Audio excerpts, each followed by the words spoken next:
Hi guys, again today we are going to study something which is very interesting. Okay, so this particular thing is definitely going to drive you literally crazy because you're going to study something which is completely a different world of chemistry. Okay, तो ये है एक completely different concept और इसे पढ़ने के बाद शायद you might say that we have studied something which is really out of the world, right? तो आपने पढ़ा था कायरल सिस्टम्स के बारे में ना, chemistry changes when optical activity comes into picture. आपने पढ़ा plane polarised light, then you studied about rotation, dextro levo forms, right? उसके बाद आपने पढ़ा capital D capital L then small D small L, right? अब हम पढ़ेंगे आरएस सिस्टम। नाउ ये आरएस सिस्टम काफी इजी है, but the main problem is that lack of basics and lack of proper direction. Most of the students really don't like to do this because they find it very difficult to imagine, very difficult to memorize.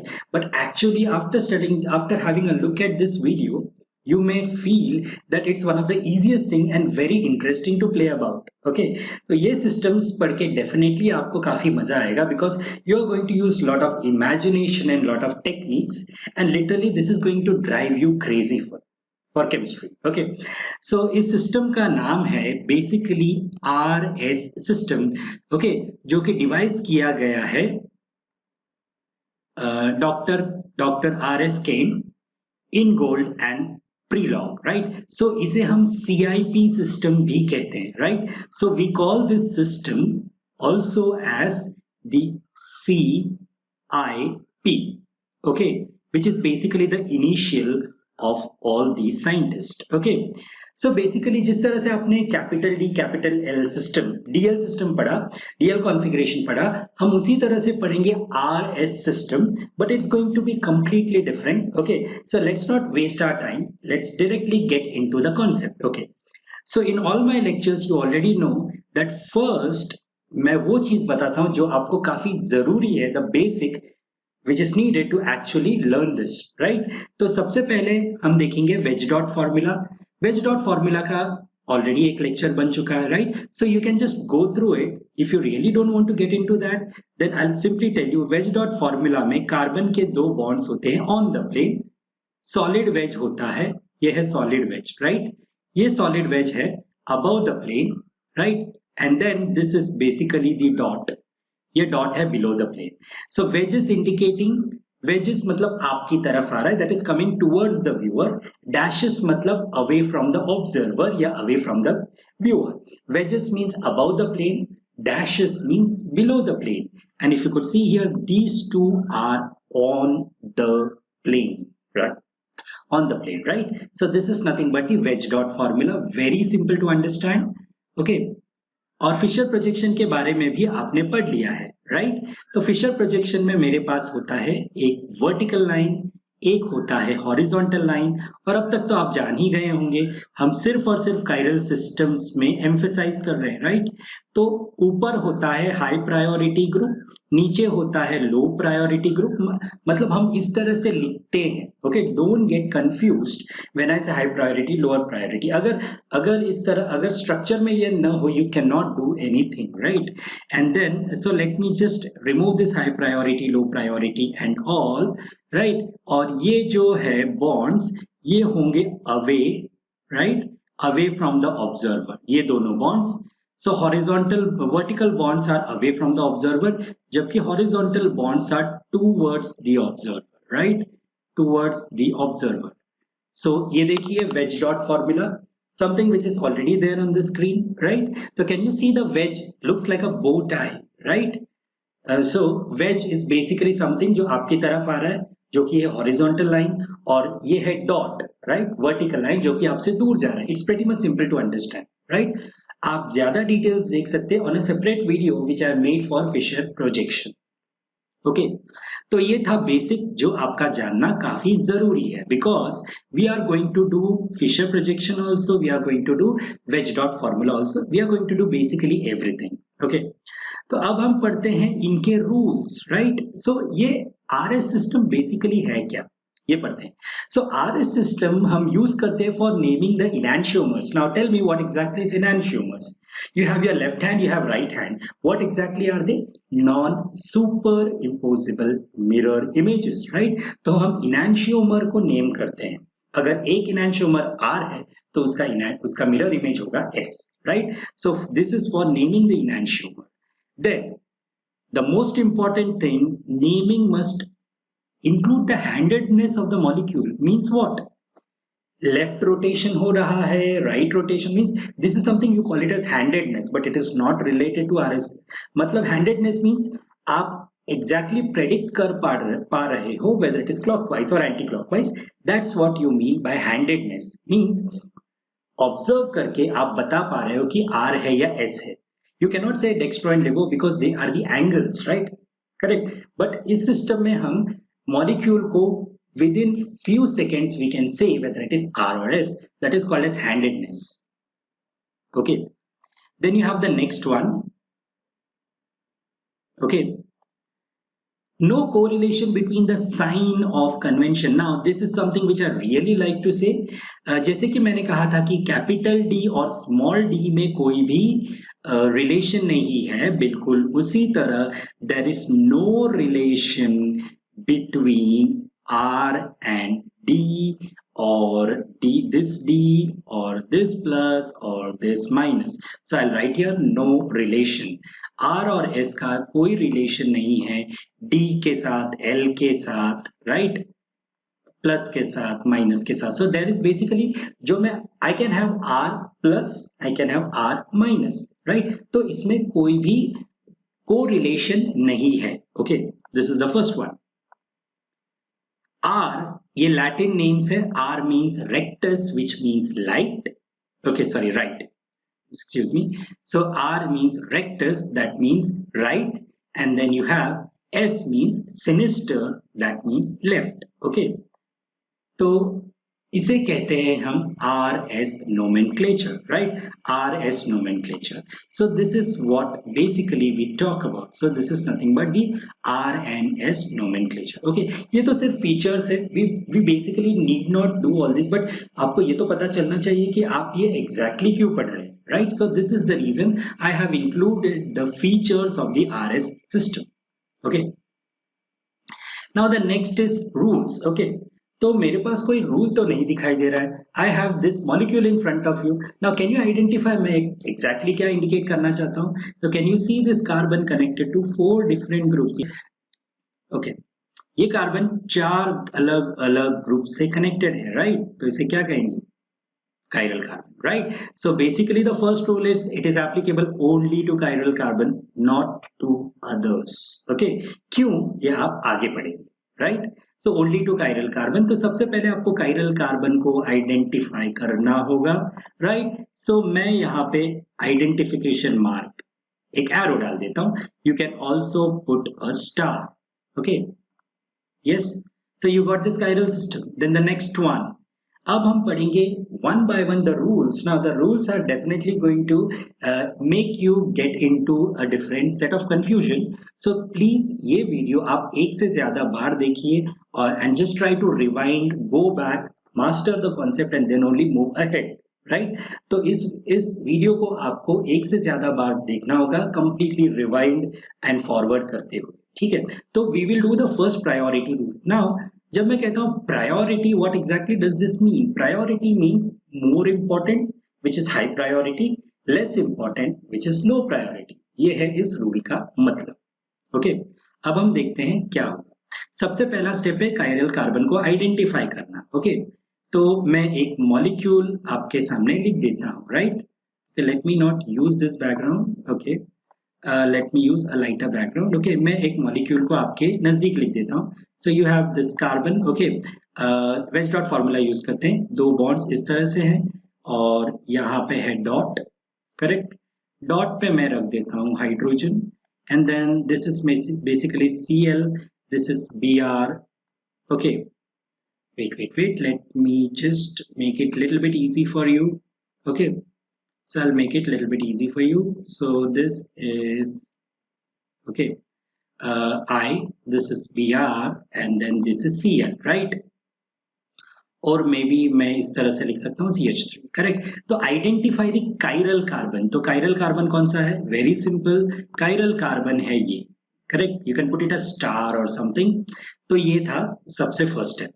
Next step, mark the groups which are connected to each carbon, okay. तो इस carbon से connected है iodine, right, hydrogen, correct, और इस carbon से connected है Br, right, and then this is connected to CH3. When I say CH3, it is not connected to H, it is connected to C, okay, जो है आपका next rule, correct. तो देखो इस कार्बन से directly connected है, कुछ इस तरह से carbon connected to carbon and then this is 1H 1H 1H। So direct connecting atom तो ये कार्बन है, right. So I am going to write here C instead of the CH3, okay. तो ये है नेक्स्ट पार्ट। अब हम देखते हैं next rule, mark the direct connecting atom, so iodine, hydrogen, bromine, और ये है कार्बन, न कि hydrogen, right. So this is 1, correct. Arrange the groups in priority of their atomic numbers. अगर आपको एटॉमिक नंबर याद नहीं है फिर भी आपको ये तो पता होगा कौन सा छोटा एटम है कौन सा बड़ा एटम है, right. So how do you get that? 1 will be highest priority, 4 will be lowest priority, मतलब highest atomic number will be 1 and lowest atomic number is going to be 4, right? तो अब हम देखते हैं इस मॉलिक्यूल में क्या करना होगा हमें, right? तो सबसे पहले I'm going to use another color, okay? तो सबसे पहले hydrogen is the smallest one, right? तो हाइड्रोजन है तो मैं इसे लिख दूंगा 4th, क्योंकि हाइड्रोजन से नीचे और कोई है ही नहीं, smallest group, right. Then you have fluorine, chlorine, bromine, इसमें कनेक्टेड है आयोडीन और ब्रोमीन और कार्बन। तो मेरे पास है कार्बन, मेरे पास है हाइड्रोजन, मेरे पास है आयोडीन, मेरे पास है ब्रोमीन, राइट। तो आयोडीन का एटॉमिक नंबर सबसे ज्यादा है, so that means this gets the first priority, followed by bromine. उसके बाद कार्बन हाइड्रोजन में है कार्बन और ये है 4, right, correct.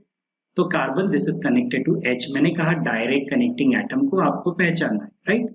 So this is 4, this is 1, right, this is 2 and then this is 3, correct. तो हायर प्रायोरिटी है ये, लोअर प्रायोरिटी है ये, और हायर प्रायोरिटी है iodine, correct. So did you understand? Chiral carbon को मार्क करो, उससे कनेक्टेड एटम्स को ढूंढो, direct connected atoms, okay. Direct connect मतलब वो डायरेक्टली बॉन्डेड होना चाहिए and then arrange them in priority. ज्यादा एटॉमिक नंबर जिसका है दैट इज हायर प्रायोरिटी, कम एटॉमिक नंबर है lower priority. Very simple to understand, okay. Now I am going to go ahead, right. अब देखते हैं कुछ इंपॉर्टेंट कॉन्सेप्ट्स। ये क्या है? Higher atomic number higher priority हम वैसे भी पढ़ चुके हैं। Same connecting atom, look at the neighboring atom to decide, okay। अब देखिए ये है कार्बन, यहाँ पे दो ग्रुप्स है, right, may be this is X, this is Y, right, और मेरे पास है यहाँ पे CH2 CH3, करेक्ट, और मेरे पास है यहाँ पे सिर्फ CH3। तो X और Y को तो जाने दीजिए फिलहाल, this is directly connected to carbon, ये भी कार्बन। तो अब क्या किया जाए, राइट, अब क्या किया जाए, किस तरह से हम प्रायोरिटी देंगे? नाउ अब क्योंकि ये कार्बन एटम सेम है, राइट, तो हम देखेंगे इस कनेक्टेड कार्बन के अटैचमेंट्स को। ये कनेक्टेड कार्बन अटैच्ड है हाइड्रोजन हाइड्रोजन हाइड्रोजन से, राइट। ये कार्बन अटैच्ड है ना, हमको प्रायोरिटी देना है तो हमको कार्बन से अटैच्ड एटम्स को इस तरह से प्रायोरिटी देना है कि उनमें भी हायर हो। फॉर एग्जांपल अगर मैं बोलूं CH2 CH3, राइट, तो इसका प्रायोरिटी कैसे होगा? ध्यान से देखिए, ये कार्बन से डायरेक्टली अटैच्ड है 2 हाइड्रोजन, तो मैं लिखूंगा हाइड्रोजन हाइड्रोजन, और अटैच्ड है एक कार्बन, राइट। तो लेकिन मैं HHC नहीं लिखूंगा, मैं लिखूंगा CHH, राइट, करेक्ट, ठीक है। तो बेसिकली इस कार्बन से डायरेक्टली सबसे फर्स्ट प्रायोरिटी ग्रुप है कार्बन, फिर हाइड्रोजन, फिर hydrogen, right, you will know exactly. तो इसे प्रायोरिटी दिया जाता है। मतलब अगर एक CH3 है दूसरा C2H5 है तो एक का अटैचमेंट है सिर्फ कार्बन टू हाइड्रोजन, जबकि इसमें this carbon is attached to 2 hydrogen and then 1 carbon, उसका मतलब carbon should be considered, okay. ये है first. Now the next part, multiple bonds get preference. Okay, so for example अगर आपके पास है डबल बॉन्ड और ट्रिपल बॉन्ड तो आप प्रेफरेंस देंगे ट्रिपल बॉन्ड को, सिंगल बॉन्ड और डबल बॉन्ड आप प्रेफरेंस देंगे डबल बॉन्ड को, राइट। Branches get more preference then straight chain, इसका मतलब क्या है? अब देखते हैं कुछ सिंपल एग्जांपल। तो मेरे पास है ये एक carbon, right, this is connected to may be hydrogen, this is connected to may be I will put an OH over here, और मेरे पास है कुछ इस तरह से CH2, right, this is connected to CH2 and this is connected to CH3, और यहाँ पे मेरे पास है C, this is connected to CH3, this is connected to CH3, right, and this is connected to H, correct। अब आपको तो decide करना है, hydrogen is number 4, connected atom है ऑक्सीजन, यहाँ पे कार्बन, तो ये है 1, करेक्ट। अब कैन यू सी दिस, यहाँ पे भी कार्बन, यहाँ पे भी कार्बन। तो मैंने आपसे कहा था जब भी कनेक्टेड एटम सेम हो उसके नेक्स्ट हायर कनेक्टेड एटम को देखो। तो ये कार्बन कनेक्टेड है 2 हाइड्रोजन के साथ, okay. So what I will do is I will just remove this, और मैं लिखूंगा कुछ इस तरह से, यहाँ पे एक हाइड्रोजन ताकि कंफ्यूजन कम हो, राइट। तो ये कार्बन कनेक्टेड है हाइड्रोजन और कार्बन से, तो मैं लिखूंगा ये कार्बन कनेक्टेड है कार्बन के साथ 2 हाइड्रोजन, राइट, जबकि ये कार्बन कनेक्टेड है कार्बन के साथ फिर हाइड्रोजन के साथ। तो मैं यहाँ पे लिखूंगा carbon and then hydrogen, right. तो ऑब्वियसली CHH, एक कॉम्बिनेशन मिला मुझे CHH, दूसरा कॉम्बिनेशन मिला C, ओके। सो यहाँ पे ही देख लीजिए CH एंड CC, तो इसको प्रेफरेंस होगा। तो कैन यू सी, ये है ब्रांच और ये है लीनियर। बड़ा ब्रांच हो, छोटा सा ब्रांच हो और बड़ा लीनियर मॉलिक्यूल हो, फिर भी ब्रांच को ही प्रेफरेंस मिलेगा, right. So you will see in the examples. Okay. So again, the next rule goes without saying 1 is the highest and 4 is the lowest priority. Okay. अब हम देखते हैं कुछ examples, ठीक है, हम सिर्फ प्रायोरिटी देखेंगे, ठीक है। तो ये प्रायोरिटी रूल्स है, राइट। तो हाइड्रोजन कहाँ पे, हाइड्रोजन जहां पे है तुरंत वहां पे डाल दो 4, राइट। आयोडीन है 1, ब्रोमीन है 2 बिकॉज एटॉमिक नंबर बहुत ज्यादा है आयोडीन का, and then this is 3, right, higher atomic number, higher is the preference.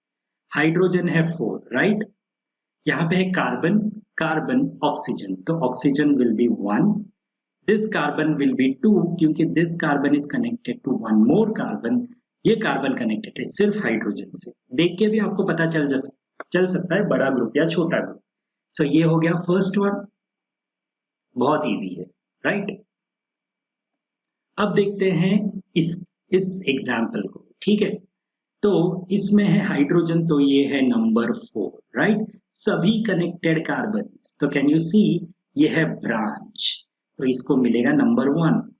अब 2 carbon 1 carbon, so this is number 2 and this is going to be number 3। Can you see this, right. अब देखते हैं एक important concept, इसको हम बोलते हैं priority phantoms, okay. Priority phantoms होते क्या है, नाउ ध्यान से देखिए, प्रायोरिटी फैंटम्स एग्जैक्टली क्या होते हैं। नाउ अगर मैं लिखूं carbon connected by a triple bond to another carbon and then hydrogen, इसका मतलब क्या है, ये है सिग्मा बॉन्ड, ये है पाई बॉन्ड, ये है पाई बॉन्ड। तो उसका मतलब क्या है, ये जो कार्बन है, ये कार्बन इस कार्बन से कनेक्टेड है थ्रू सिग्मा बॉन्ड, इस कार्बन से कनेक्टेड है थ्रू पाई बॉन्ड, इस कार्बन से कनेक्टेड है थ्रू पाई बॉन्ड। उसका मतलब हमें दिख रहा है सिर्फ एक ही कार्बन, लेकिन कितने कार्बन से, 3, राइट। सिमिलरली अगर मैं कुछ इस तरह से कहूं CH double bond CH, hydrogen को जाने देंगे, ठीक है। यह है सिग्मा बॉन्ड, यह है पाई।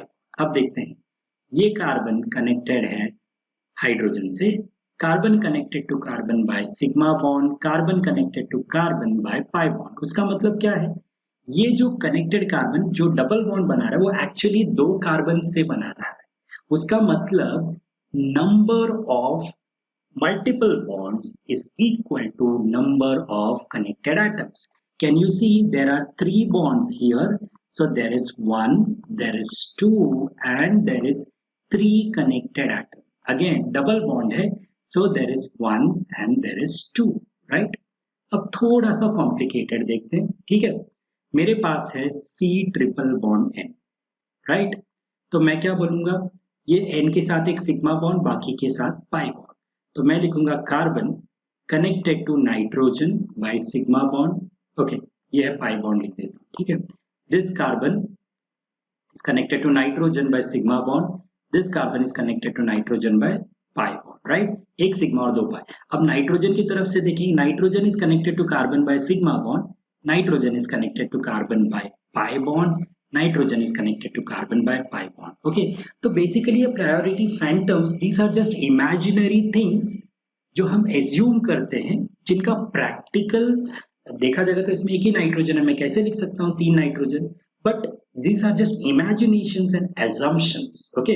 तो रिमेम्बर आपको सिर्फ इतना ही ध्यान देना है, जितने मल्टीपल बॉन्ड्स उतने connected atoms, okay? So this is basically priority phantoms, okay?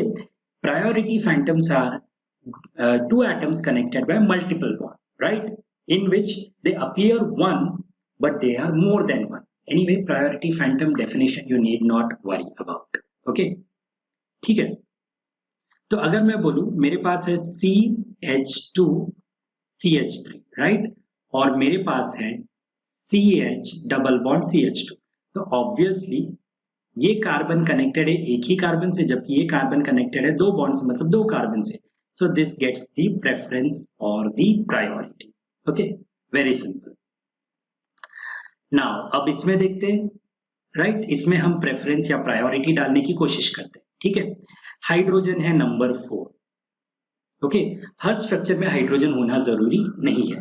तो can you see this carbon carbon carbon है, कार्बन है, कार्बन है, राइट? यहाँ पे देखो दो कार्बन है, यहाँ पे भी दो कार्बन है, दिख रहे हैं, तो उसका मतलब ये तो नहीं कंसिडर करेंगे। अभी इन दोनों में से मल्टीपल बॉन्ड है ये, तो this is 1, then this is 2 and then this is 3, right? It's very easy, okay? अब देखते हैं प्रायोरिटी रूल के ये एग्जांपल्स, ठीक है? अब एग्जांपल्स देखिए। So this is number 4, right? Can you see सभी में कार्बन है, 4 carbon linear chain, can you see 1 2 3 carbon branched chain, तो ब्रांच गेट्स प्रेफरेंस। सो ये है नंबर 1, ये है नंबर 2 और ये है नंबर 3। सिमिलरली देखिए ये है chiral carbon connected to hydrogen, तो ये है number 4, right? Carbon carbon nitrogen, carbon is 6, nitrogen is 7, तो नाइट्रोजन को फर्स्ट प्रेफरेंस, दो कार्बन एंड एक carbon, so this is going to be 2 and this is going to be 3, right? Very simple. अब ये दो प्रायोरिटी रूल है आपके लिए assignment, okay? So this is something that you need to do it as an assignment, okay? Okay, so this is something that you will have to do it as the assignment, ठीक है? तो ये थे कुछ examples. अब आता है rule number 1। Rule number 1 है प्रायोरिटी, रूल नंबर 2 है पोजीशन ऑफ ग्रुप 4। ये ग्रुप 4 है क्या? ये ग्रुप 4 है basically low priority group, right? Low priority group मतलब छोटा ग्रुप, ओके? अब मेरे पास है मॉलिक्यूल, करेक्ट? अब उसको किस तरह से लिखा जाए, ठीक है? देखिए मॉलिक्यूल जो पोजीशन ग्रुप नंबर 4 है वो कहाँ पे आना चाहिए? ग्रुप नंबर 4 हमेशा वेज डॉट फॉर्मूला में आना चाहिए, डॉट पे, राइट? तो ग्रुप नंबर 4 यहाँ पे ही आना चाहिए, न कि वेज में, ओके? लेकिन इमेजिन करो अगर ये वेज में आ गया तो क्या करेंगे?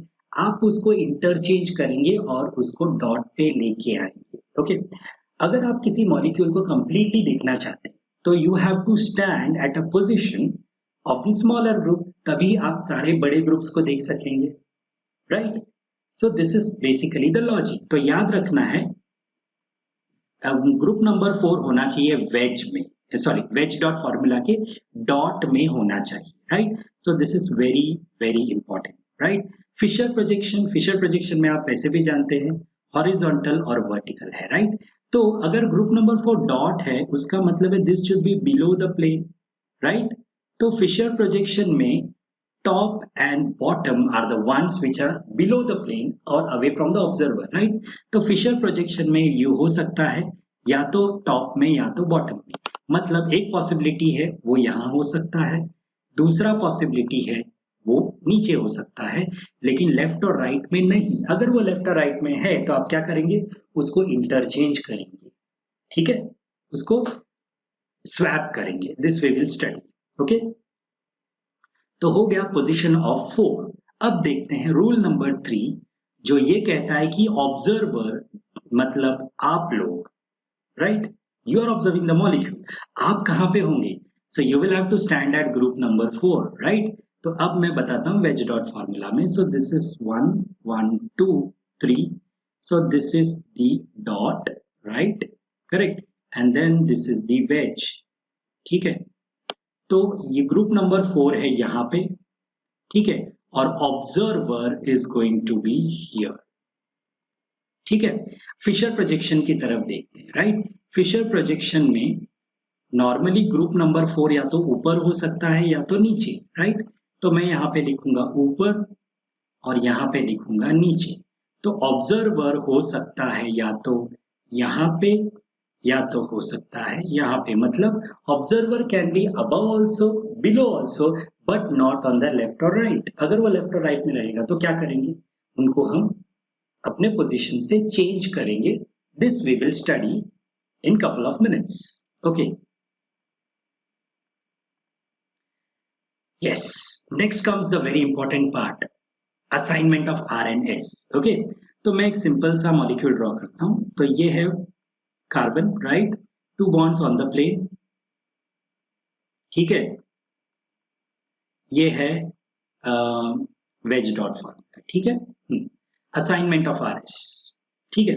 तो ये है, यहाँ पे इमेजिन करो, यहाँ पे ऑब्वियसली नंबर 4 रहना चाहिए, डॉटेड है। जस्ट इमेजिन यहाँ पे है 1, यहाँ पे है 2 और यहाँ पे है 3, ठीक है, 1 2 एंड 3। तो ऑब्जर्वर होगा यहाँ पे, राइट। और ऑब्जर्वर मॉलिक्यूल को इस तरह से देख रहा है कि उसे जाना है 1 से 2 की तरफ और 2 से 3 की तरफ, राइट। तो can you see this, can you see, in going from 1 to 2 and 2 to 3 मैं जा रहा हूं क्लॉकवाइज। ओके, मैं जा रहा हूं क्लॉकवाइज, तो इसे हम कहेंगे आर, ठीक है। सो इसे हम कहेंगे R, very simple it is. Okay, अब हम एक और देखते हैं। So I have this carbon, right, and यहाँ पे है डॉट। ओके, डॉट मैं कहीं पे भी लिख सकता हूँ वैसे। So and then you have one group here, one group here, one group here. यहाँ पे है नंबर 1, यहाँ पे है नंबर 2 और यहाँ पे है नंबर 3 और ऑब्वियसली यहाँ पे है नंबर 4, करेक्ट। तो ऑब्जर्वर है यहाँ पे और ऑब्जर्वर को जाना है हाई प्रायोरिटी से लो प्रायोरिटी की तरफ, मतलब 1 से 2 और 2 से 3 की तरफ। सो एक्चुअली वो जा रहा है 1 से 3 यूजिंग 2। तो कैन यू सी, ये this clock is going in the out opposite direction, तो ये है एंटी क्लॉकवाइज। ओके, ये है एंटी क्लॉकवाइज। तो एंटी क्लॉकवाइज को हम क्या कहेंगे, we call it as S, which is basically sinister. Okay, so remember clockwise R, anti-clockwise S, right? So right-handed and left-handed. This is something that you should remember, right? So ये था for wedge dot formula, ठीक है। अब हम देखते हैं Fisher projection में कैसे होगा। तो एक्सप्लेनेशन के लिए मैं सिंपलर मॉलिक्यूल्स ही ले लूंगा, ठीक है। तो एग्जाम्पल्स में हम थोड़े से कॉम्प्लिकेटेड चीजें भी करेंगे, ठीक है। तो यहाँ पे है, इमेजिन करो, यहाँ पे है नंबर 4, राइट, और यहाँ पे है नंबर 1, यहाँ पे नंबर 2 और यहाँ पे है नंबर 3। ये है फर्स्ट केस, राइट। सिमिलरली यहाँ पे है number 4 and this way it is number 1, this way is number 2 and this way is number 3, right. तो ऑब्जर्वर होगा यहाँ पे। तो 1 to 2 to 3, can you see this is clockwise, तो ये है R। सिमिलरली ऑब्जर्वर होगा 4 की तरफ। सो 1 to 2 to 3 ये है एंटी क्लॉकवाइज, तो ये हुआ S। Okay, very simple this is.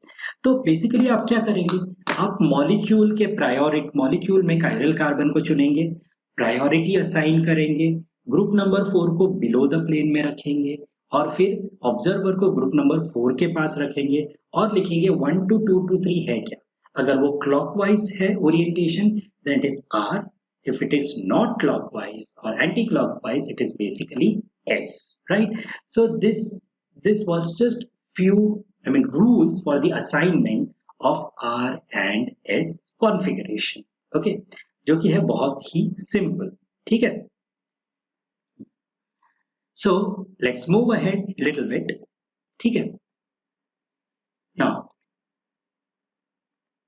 okay, अब हम कुछ एग्जांपल्स देखते हैं, ठीक है। तो एग्जाम्पल में मैं एक लूंगा वेज डॉट फॉर्मूला, ठीक है। तो ये 2 bonds on the plane, simple molecule ही यूज करूंगा so that we can actually go towards the complexity, right. यहाँ पे है हाइड्रोजन, यहाँ पे है क्लोरीन, यहाँ पे है ब्रोमीन, राइट, और यहाँ पे है iodine, correct. Now I will take a Fischer projection also, ठीक है। और इस फिशर प्रोजेक्शन में यहाँ पे है हाइड्रोजन, यहाँ पे है maybe I will write down, what should I do? Okay, I will write down carbon with nitrogen cyanide group and then this is going to be C2H5 and this is going to be CH3. थोड़ा सा complicated but बहुत ही simple. तो सबसे पहले हमने chiral carbon को identify कर लिया जो कि है ये, राइट। अब हम देते हैं प्रायोरिटी दोनों मॉलिक्यूल्स को, ठीक है। तो सबसे फर्स्ट प्रायोरिटी, सबसे पहले हाइड्रोजन है number 4, right? Iodine is number 1 and number 2 and number 3, right? अब हम देखते हैं ग्रुप नंबर 4 कहाँ है। ग्रुप नंबर 4 डॉटेड पे है, मतलब ये है सही जगह पे, तो कोई प्रॉब्लम नहीं है। अब हम ऑब्जर्वर को रखते हैं यहाँ पे और देखते हैं 1 से 3 की तरफ जाते हुए मैं कैसे जा रहा हूँ। सो आई एम गोइंग उल्टा, एग्जैक्टली उल्टा। सो this is S because it is anti clockwise. अब यहाँ पे देखते हैं, राइट। सो ग्रुप नंबर 4 है यहाँ पे, right. Carbon carbon carbon, okay. Now can you see carbon के साथ एक और कार्बन, कार्बन के साथ है नाइट्रोजन, तो ये है number 1, this is number 2 and then this is number 3, right. और उसके बाद चेक करना है, प्रायोरिटी दे दिया। अब उसके बाद चेक करेंगे हाइड्रोजन का पोजीशन। हाइड्रोजन है पोजीशन नंबर 4 पे और जो कि है बिलो द प्लेन क्योंकि है वर्टिकल लाइन में, तो ऑब्जर्वर होगा यहाँ पे। और 1 to 2 to 3 can you see घड़ी सीधे दिशा में घूम रही है, so that is clockwise, so this is R. Very simple, okay. तो ये था कुछ वेरी सिंपल एग्जाम्पल, ठीक है। Now you might be thinking what will happen अगर एक स्ट्रक्चर में ये जो 4 है मतलब डॉटेड की जगह में वेज में आ जाए या 3 या 2 के जगह पर आ जाए, ये 4 है साइनाइड की जगह पर आ जाए तो क्या होगा, okay. For this we are going to understand a very important concept जिसको हम बोलते हैं swap rule, okay. So in the next video we will study about the swap rules और बहुत सारे एग्जांपल्स। Thank you.